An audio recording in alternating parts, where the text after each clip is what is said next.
নমস্কার, কেমন আছেন সবাই? রান্নাবাটিতে আপনাদের সবাইকে স্বাগত।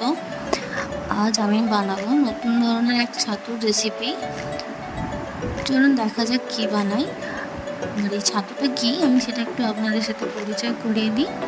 গ্রামের মানুষ অনেকেই হয়তো চেনেন, শহরের মানুষেরা হয়তো চেনেন না বা অনেকেই চিনতে পারেন। এটা হলো উই ছাতু। আর এটা বিশেষত এটা উই পোকার ঢিপিতেই হয়, বা যেখানে উই পোকা থাকে সেখানেই হয়। তাই এই ছাতুটা আমি সেখান থেকেই তুলে নিয়ে এসেছি। চলুন আজকে বানাবো। আর কীভাবে বানাই একটু দেখিয়ে দিই। এই ছাতুটা বানানোর জন্য প্রথমে দুটো আলু নেব। আলুগুলোকে সরু সরু করে কেটে নেব। কেটে নেওয়ার পরে ছাতুটা ভালো করে বেছে নিয়ে ধুয়ে নেব। ভালো করে ধুয়ে নেওয়ার পর ডালটাকে নুন হলুদ দিয়ে জলেতে হালকা একটু ভাপিয়ে নিতে হবে। তাহলে যে ছাতুর যে একটা নোংরা থাকে সেইটা থাকবে না। ডালটাকে ভালো করে ধুয়ে নেওয়ার পরে তারপর আমি রান্নাটা করব। চলুন দেখে নিই কীভাবে রান্নাটা করব। দেখুন ছাতুটা আমার সেদ্ধ করা হয়ে গেছে। এবার কড়াইতে তেল চাপিয়ে ভালো করে আলুগুলো আগে ভালো করে ভেজে নিই।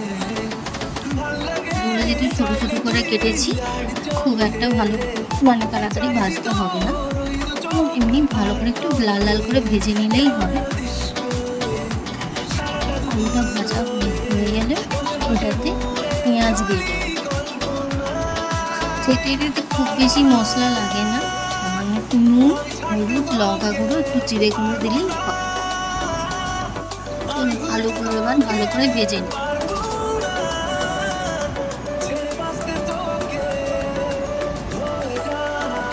আপনারাও বাড়িতে এইভাবে বানাবেন, করে খেয়ে দেখবেন, খুব সুন্দর হয়।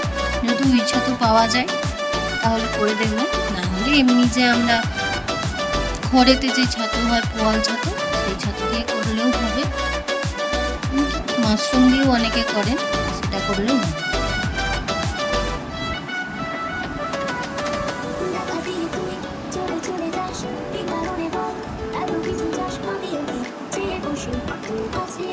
নুন, হলুদ, জিরে গুঁড়ো, লঙ্কা গুঁড়ো সব দিয়ে দিচ্ছি।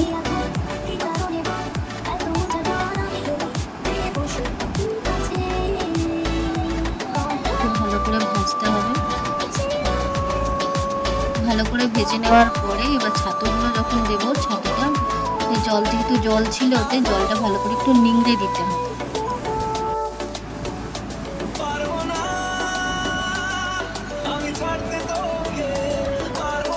এবার ছাতুগুলো দিয়ে দেবো। ছাতুটা দেওয়ার পর একটু ভালোভাবে নাড়াচাড়া একটু হালকা ভেজে নিতে হবে।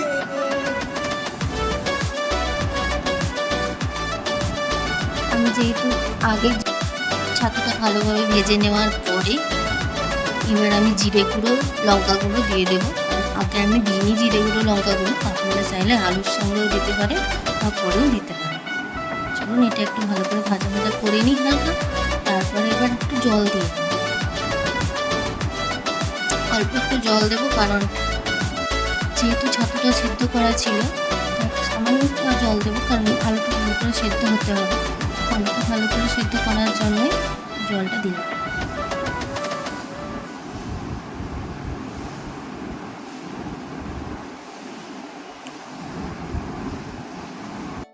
এবার জলটা হালকা শুকনো শুকনো হয়ে এলে এটাকে ভালো করে নেড়ে চেড়ে জলটা যেন শুকিয়ে যায় সেভাবে নামিয়ে নিতে হবে। এবার নামানো হয়ে গেলে তাহলে রেডি হয়ে যাবে আজকের রান্না, উই ছাতুর আলু দিয়ে ঝাল।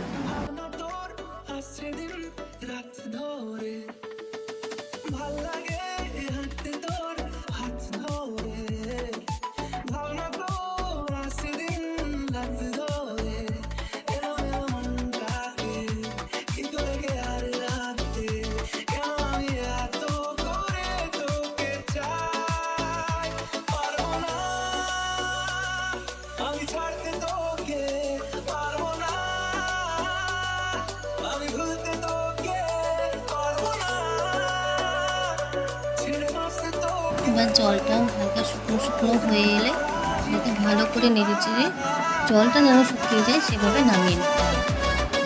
এবার নামানো হয়ে গেলে আমাদের রেডি হয়ে যাবে আজকের রান্না পুঁই ছাতুর আলু দিয়ে ঝাল। এবার এটা নামিয়ে নিচ্ছি। সবাইকে ধন্যবাদ। ভিডিওটা দেখে যাওয়ার সময় লাইক কমেন্ট শেয়ার সাবস্ক্রাইব করে দেবেন। সবাইকে নমস্কার।